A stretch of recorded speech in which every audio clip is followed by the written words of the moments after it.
I'm not sure if Alvin told you what happened when this development between him and his son. Every time he was leaving home, his son would ask, "Daddy, where are you going?" And you'd say, "I'm going to a meeting."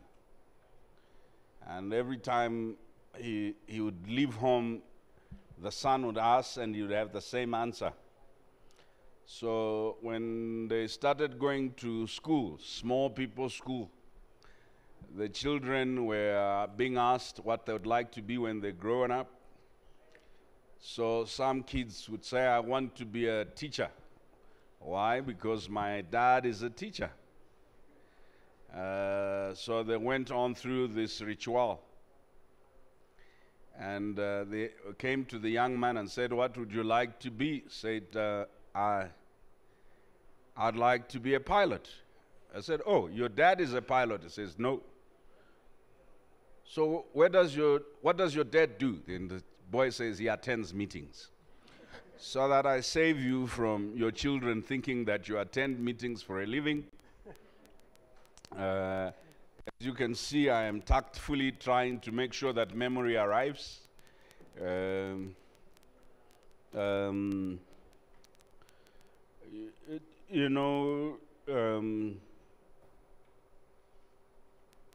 Under the colonial administration in what was Rhodesia, that became Zimbabwe, memory, we're waiting for you, is that, we are waiting for the two people, Apollos and memory, who've just walked in. So under what was called Rhodesia, there was something called Calabar, which was something akin to apartheid, which essentially meant that as long as you were black, you occupied a lower rank in the police.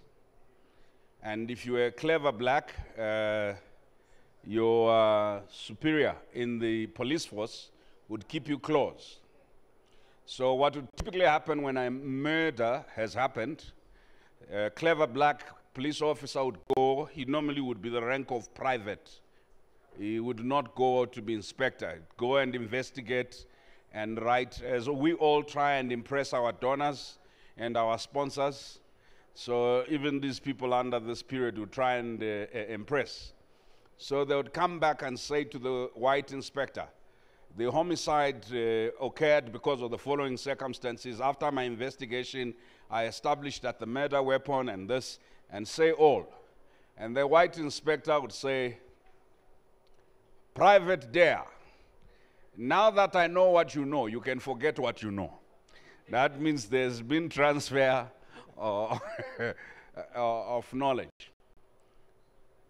Now that I have everyone who's meant to be a participant, let me tell one story, because I know you are still reading the declaration. There was a Nigerian governor who was arrested and charged. He had been found with 5 billion naira in his house. I told you the story last year. He was found with 5 billion naira in his house and was brought to court charged. He preferred to represent himself in court. The prosecution thought they had an unassailable case. They put the case of a grand corruption. And this man then opted to cross-examine.